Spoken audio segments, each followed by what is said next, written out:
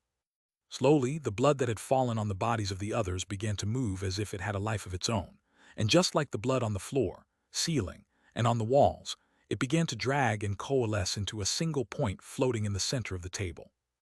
In a matter of seconds, the room was so clean that, were it not for Yi Feng's shredded clothes, and the smell of warm blood still lingering in the surroundings, it would be hard to find any trace of what had just happened. Bai Zemin waved his hand, and all the windows in the room slammed open, causing everyone to jump in fright. At the same time as the smell of blood began to be swept by the wind outside, Bai Zemin calmly said, "You 3, whatever noble rank you have held from now on will be rank 5 nobles, and at the end of this meeting you will join Luo Ning's troops and the others in the west. Any objections?" "No, no, no, no objection at all. Don't worry, we'll extend our transcendent faction's territory in no time. Young Miss Luo is only 10 years old, but who doesn't know about her ability? No problem at all." "Objection, what a joke." Everyone had just witnessed Yi Feng, a terrifyingly powerful third-order soul evolver, explode just because Bai Zemin wanted him to explode. Shangyuan Xinyu couldn't help but let out a chuckle when she saw her daughter sighing with a helpless expression. As if realizing her mistake, and seeing everyone looking at her in surprise after hearing her chuckle, Shangyuan Xinyu waved a hand as if it was no big deal and calmly said, "Don't mind me." In fact, no one expected Bai Zemin to be this powerful, not even the people who had the most faith in him. Killing an unclassified soul evolver might not be a big deal.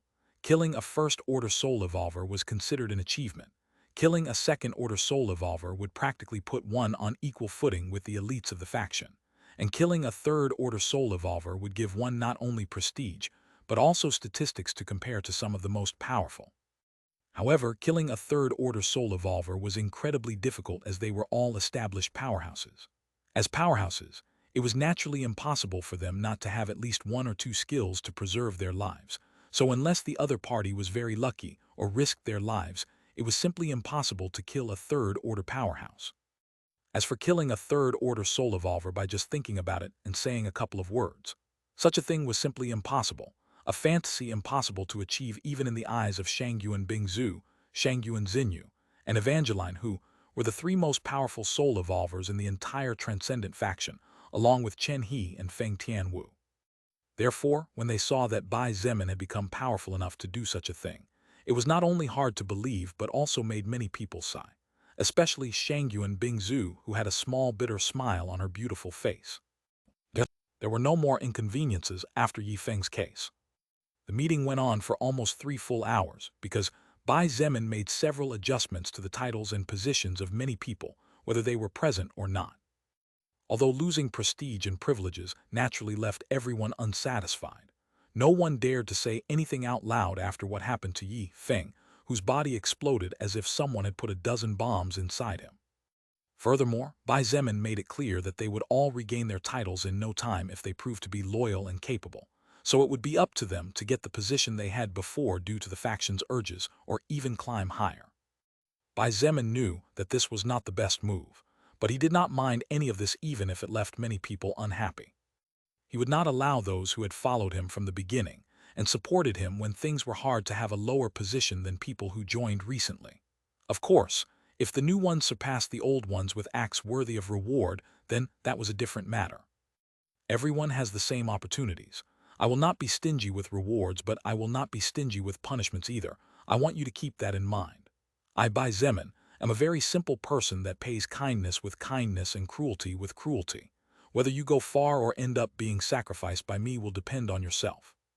With those words, he dismissed everyone present.